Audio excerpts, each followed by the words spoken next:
지금부터 세계로교회 주일 예배를 시작하도록 하겠습니다.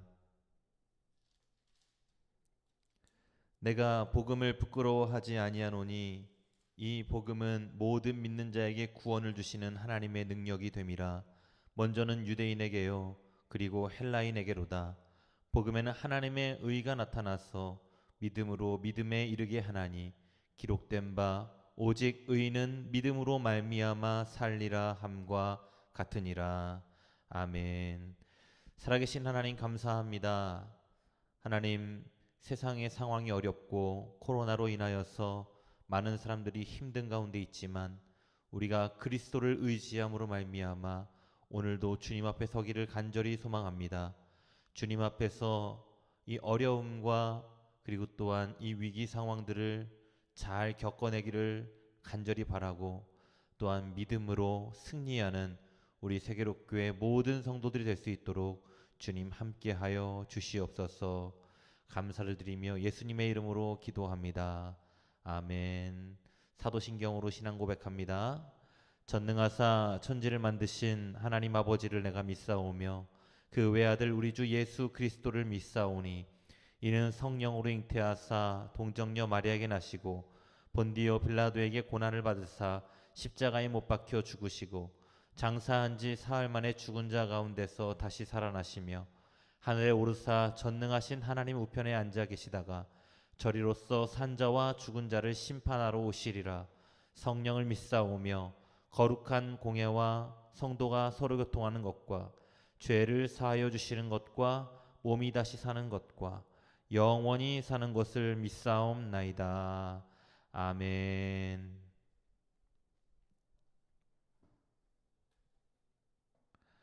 우리 다 함께 찬송가 545장을 찬송하시겠습니다. 찬송가 545장입니다. 이 눈에 아무 증거 아니 배어도 믿음만을 가지고서 늘 걸으며 이 귀에 아무 소리 아니 들려도 하나님의 약속 위에 서리라. 걸어가세 믿음 위에 서서 나가세 나가세 의심 버리고 걸어가세 믿음 위에 서서 눈과 귀에 아무 증거 없어도 이 눈이 보기에는 어떠하든지 이미 얻은 증거대로 늘 믿으며 이 맘에 의심 없이 살아갈 때에 하나님의 약속 위에 서리라. 걸어가세 믿음 위에 서서 나가세 나가세 의심 버리고 걸어가세 믿음 위에 서서 눈과 귀에 아무 증거 없어도 주님의 거룩함을 두고 맹세한 주 하나님 아버지는 참 미쁘다.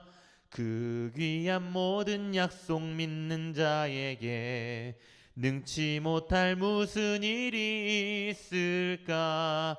걸어가세 믿음 위에 서서 나가세 나가세 의심 버리고 걸어가세 믿음 위에 서서 눈과 귀에 아무 증거 없어도.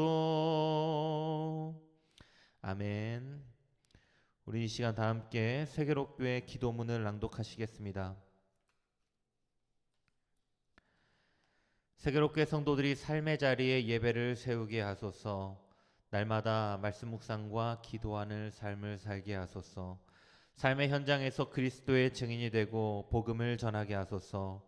담임 목사님이 영육간에 강건하게 하시고 가정이 복되게 하소서. 각 가정이 회복되게 하시고 믿음의 가정이 되게 하소서. 병든 자, 가난한 자, 상처받은 자들이 회복되게 하소서. 세계로교회 부흥과 회복을 허락하여 주옵소서. 다음 세대 사역을 위하여 교회 학교가 세워지게 하소서. 전교인이 다 함께 지역 전도에 힘쓰게 하시고 동탄이 복음화되게 하소서. 비전 2025로 함께 교회를 세워나가게 하소서.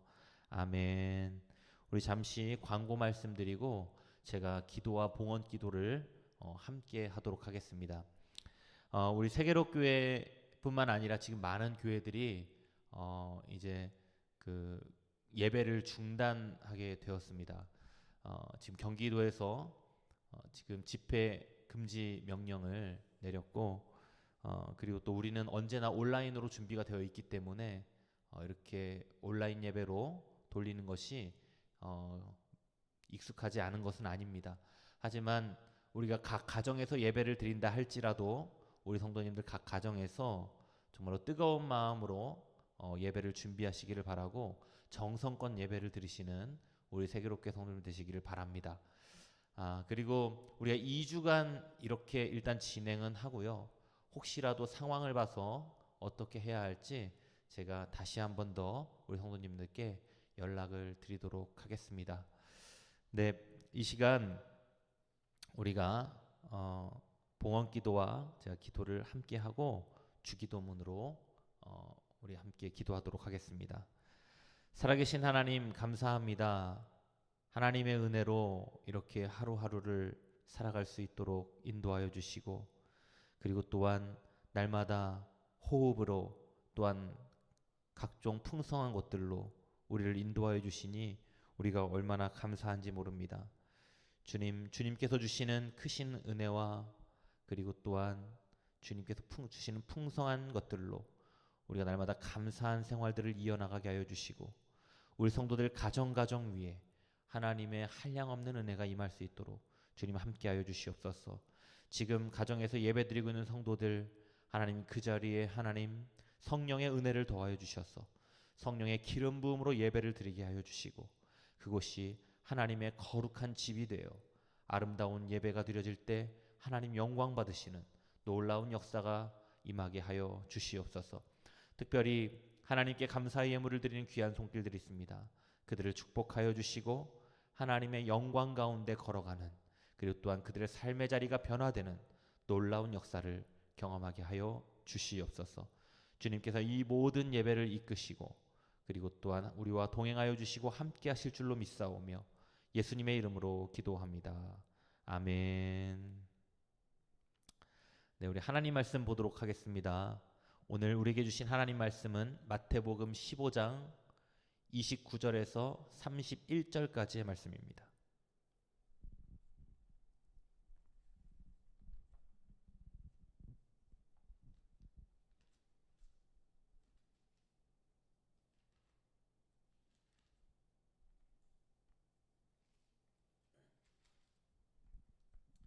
마태복음 15장 29절에서 31절까지의 말씀입니다. 네, 제가 봉독해 드리도록 하겠습니다. 예수께서 거기서 떠나사 갈릴리 호숫가에 이르러 산에 올라 거기에 앉으시니 큰 무리가 다리 저는 사람들과 장애인과 맹인과 말 못하는 사람과 기타 여럿을 데리고 와서 예수의 발 앞에 앉게 하매 고쳐 주시니 말 못하는 사람이 말하고 장애인이 온전하게 되고 다리 저는 사람이 걸으며 맹인이 보는 것을 무리가 보고 놀랍게 여겨 이스라엘의 하나님께 영광을 돌리니라. 아멘. 할렐루야. 오늘 예배드리시는 모든 성도님들의 가정 위에 그리고 모든 성도님들의 머리 위에 하나님의 크신 은혜가 임하기를 간절히 축복합니다. 네, 오늘 실제적인 문제 해결이라는 주제로 하나님 말씀 증거하도록 하겠습니다. 코로나19 확산세가 심상치 않습니다. 점점 더 강해지면서 이제 2차 팬데믹으로 가는 그런 길 가운데 있는 것 같은데, 그 가운데서 우리가 온라인 예배로 다시 전환을 하게 되었습니다. 우리 성도님들 이 어려운 상황 가운데서도 힘내시고 주님만을 의지하시면서 믿음으로 하루하루를 살아가시는 우리 성도님들 되시길 바랍니다. 믿음으로 살아가실 때 하나님의 은혜가 각 가정 위에 임할 것을 믿습니다. 우리가 성경을 보다 보면 궁금증이 생기는 것들이 있습니다. 그것이 무엇이냐면 예수님은 어떤 분이신가? 그리고 예수님은 어떻게 사역을 하셨는가, 그리고 예수님이 우리에게 원하시는 것은 무엇인가. 예수님에 대하여 자세히 알기 위해서는 우리가 복음서에 나와 있는 예수님의 행적들을 깊이 있게 묵상하면서 그분이 어떤 일을 하셨는지에 대해서 성찰해야 할 필요성이 있습니다. 지난주에 가까운 가족 한 분이 소천을 하셔서 제가 장례식 집례를 하고 돌아왔습니다. 저도 제가 맡은 첫 번째 장례라 정말 긴장도 많이 했고 최선을 다해 준비하려고 노력을 했습니다.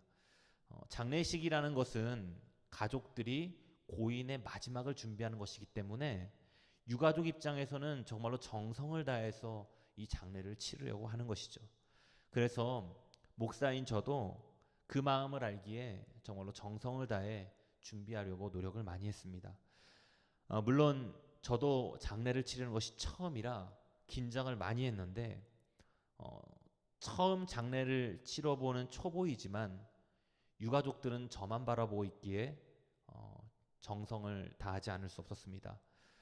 고인이 살아있는 동안 많이 아팠고 그리고 가족들은 그것을 함께 이겨내야 했습니다. 그 시간들이 얼마나 마음이 아팠겠습니까? 가족을 잃은 그 유가족의 마음은 어떤 누구도 헤아릴 수가 없는 것이죠. 목사는 이렇게 사람의 마음이 가장 어려울 때 가장 힘든 상황에서 그들을 위로할 수 있고 그 옆에서 힘이 되어줘야 하는 사람인 줄로 저는 믿습니다. 그런데 여러분, 목사뿐만 아니라 모든 성도들이 어려움을 당한 가정을 위로할 수 있는 그런 넓은 가슴이 있어야 한다는 사실을 여러분 믿으시기를 바랍니다. 오늘 본문의 말씀은 갈릴리 호숫가에서 예수님이 하셨던 사역에 대한 내용이 나와 있는데 오늘 이곳에서 예수님은 사회적으로 어려움을 당하고 있는 사람들을 고쳐주십니다. 여러분은 복음을 전한다는 것이 무엇이라고 생각하십니까? 우리가 코로나 바이러스가 확산되기 전까지 복음을 전하기 위해서 이 상가 앞에서 찬양을 하고 그리고 부활절 성탄절에 밖에 나가서 이 간식도 나누어 주고 그리고 크리스피 도넛도 매주 나누어 주면서 전도를 했습니다. 이제 더 이상 그런 것들을 할 수 없다는 게 너무나도 가슴이 아픕니다. 저는 그동안 우리가 해왔던 그런 사역들이 귀한 사역이라고 생각을 합니다. 그런데 우리가 한 가지 생각해 보아야 할 것은 매번 전도하면서 우리의 마음속에 의무감 혹은 마지못해서 했었던 적은 없는지에 대한 점검이 필요합니다. 우리가 복음을 전할 때는 우리의 마음속에 예수님의 마음이 있어야 합니다. 예수님의 마음은 기본적으로 사랑을 전제로 하죠. 그래서 복음을 전하면서 우리가 사랑으로 하였는가 하는 부분을 우리가 생각해 보아야 합니다. 오늘 본문에 예수님께서 고쳐주신 장애를 가진 사람과 앞을 보지 못하는 사람, 말 못하는 사람과 기타 여러 질병을 가진 사람들을 예수님께서 고쳐주셨습니다. 예수님께서 누구에게 은혜를 베풀어 주셨습니까? 사회적으로 힘이 없고 연약한 사람들이었어요. 여러분, 만약에 예수님께서 이 땅에 오셔서 자기 자신의 세력을 키우고 그리고 권력을 더욱더 가지려 하셨다면 이런 사람들에게 다가가면 안 되는 겁니다. 부자나 권력이 있는 자나 세상적으로 영향력 있는 사람들 주변으로 가셨어야 되는 거예요. 그들을 내 사람으로 만들어야 이 땅에서 세력을 키울 수 있는 것이죠. 그런데 예수님이 원하셨던 것은 이 땅에서 자신의 세력을 키우는 것이 목적이 아니었다는 거예요. 예수님의 목적은 하나님의 나라를 전하고 하나님의 나라를 확장하는 것이었어요. 그래서 예수님께서 이 연약한 병자들에게 하나님의 나라를 직접 경험시켜 주십니다.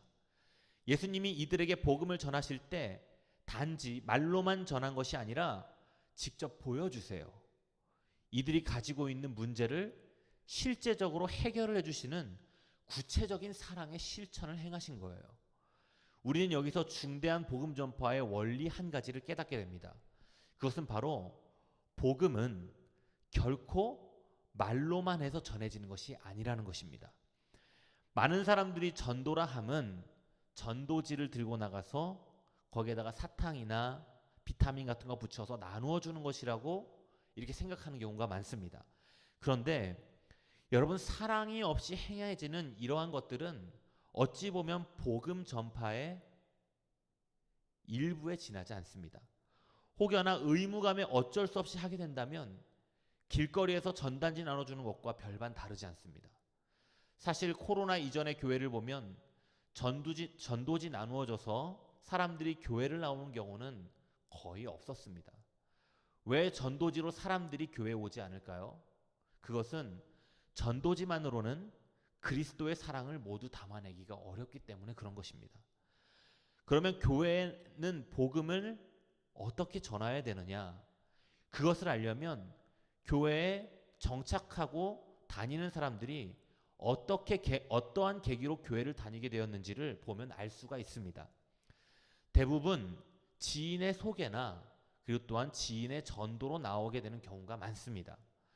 교회에 다니고 있는 성도들이 주변에 있는 친구들이나 지인들에게 끊임없이 다가가고 잘해주고 어려움이 있을 때 도와주면서 복음을 전한 거예요. 저희 가정도 저희가 어려울 때 교회 성도님들이 찾아와서 저희에게 그렇게 큰 사랑을 베풀어 주었습니다. 그리고 나서 예수님의 사랑이 얼마나 큰지, 그리고 예수님의 얼마나 은혜로운 분이신지를 우리가 깨닫게 되고 믿게 되었던 것이죠. 복음 전파의 원리는 여기에 있는 것입니다. 여러분, 주변에 있는 많은 지인들에게 사랑을 나누어 주고 어려울 때 다른 사람들보다 더 많은 관심을 가져주시고 누군가에게 헌신적인 사랑을 나누어 줄 때 복음이 살아 움직이는 것입니다. 결국 복음이라는 것은 구체적이고 헌신된 사랑의 실천이 전제되지 않으면 아무리 많은 사람들에게 전도지를 나누어 준다 해도 메아리 없는 공허한 외침에 불과한 것입니다. 여러분 앞에 배고픈 사람이 있다고 가정해 보십시오. 여러분, 배고파서 쓰러지려고 하는 사람에게 말로만 예수 믿으라 하고 먹을 것을 주지 않는다면 여러분, 그 사람은 예수 믿지 않을 것입니다. 돈이 없어서 치료를 못 받고 있는 사람에게 병원은 데려가지 않고 말로만 예수 믿으라고 한다면 그들에겐 진정한 복음이 될 수가 없는 것입니다. 우리가 이렇게 해야 하는 가장 중요한 이유는 예수님께서 오늘 본문에 그렇게 복음을 전하셨기 때문에 그런 것입니다. 예수님을 찾아온 모든 병자들을 고쳐주셨어요. 예수님 앞에 나온 모든 병자들을 완전히 새로운 삶을 살아갈 수 있도록 그들을 치료해 주셨습니다.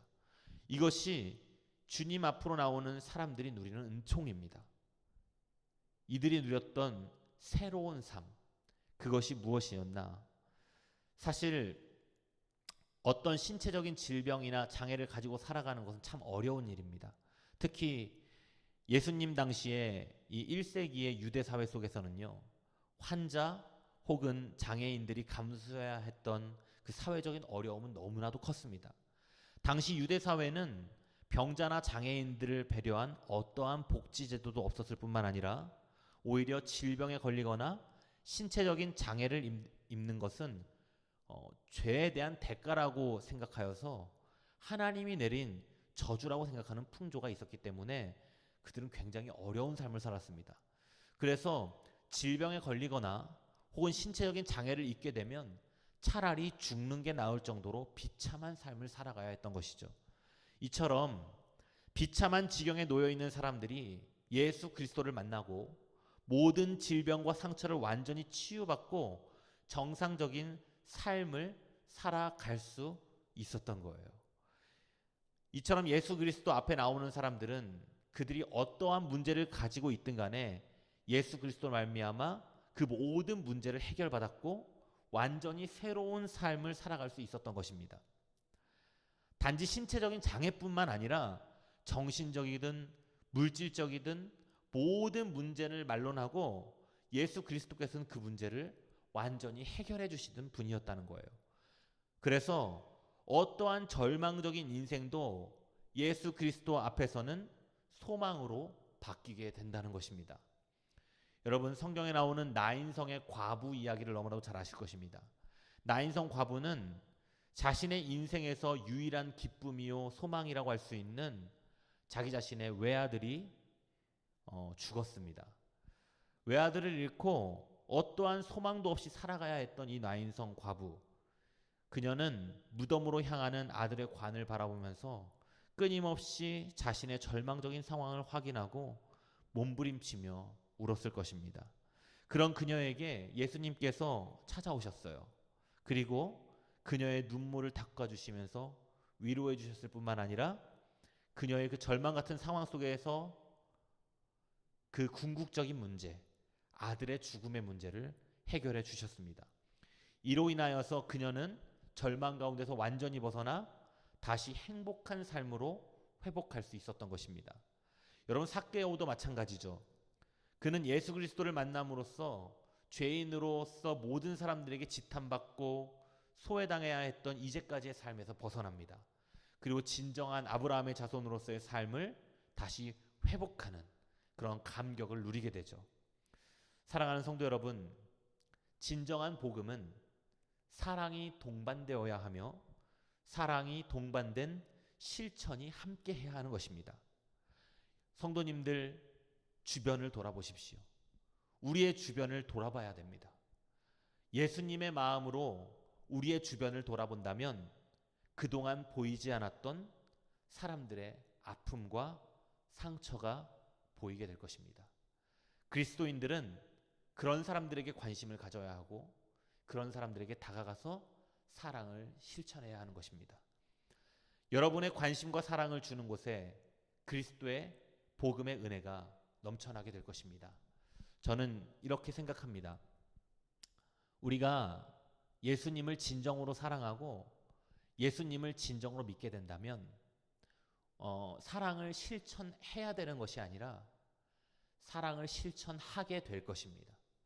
그것이 바로 예수를 진정으로 믿는 사람들에게 나타나는 증거입니다.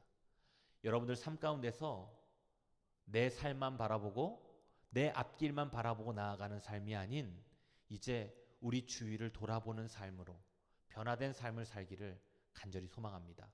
예수님을 믿고 그 은혜 안에 거할 때 놀라운 축복이 우리에게 임하게 될 줄로 믿습니다. 제가 기도하고 우리 축도로 마치도록 하겠습니다. 살아계시고 역사하신 하나님, 감사합니다.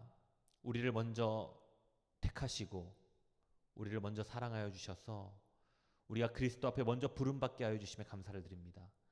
주님께서 우리를 사랑으로 은혜로 부르신 이유는 우리를 통하여서 많은 사람들에게 그리스도의 사랑과 은혜가 전하여지기를 간절히 원하시기 때문이라고 생각합니다. 그리스도의 은혜와 사랑이 우리의 입술과 우리의 행실을 통하여서 온 땅 위에 전하여질 수 있도록 주님께서 인도하여 주시고, 무엇보다도 우리의 가슴이 뜨거워지고 우리의 가슴이 날마다 그리스도를 향하게 하여 주셔서 이 땅에서 힘들고 어렵고 고통 가운데 있는 자들에게 그리스도의 복음을 전하며 그들을 돌아볼 수 있는 넓은 가슴을 가지고 살아갈 수 있는 세계로교회의 큰 일꾼들이 될 수 있도록 주님 한 사람 한 사람을 축복하여 주시옵소서. 지금 가정에서 예배드리는 성도들을 축복하여 주시고 그 가정 위에 하나님의 한량없는 은혜가 임할 수 있도록 주여 함께하여 주시옵소서. 지금은 우리를 사랑하셔서 십자가에 못 박혀 죽으시고 부활하신 예수 그리스도의 은혜와 하나님 아버지의 끝이 없고 한이 없으신 사랑하심과 보혜사 성령님의 감화 감동하시는 놀라운 역사하심이 오늘 예배드리고 각 가정에서 그리스도를 경배하는 세계로교회 모든 가정 위에, 그리고 한 사람 한 사람 머리 위에, 그리고 그들의 모든 기업 위에 이제로부터 영원토록 함께 하시기를 간절히 축원하옵나이다. 아멘.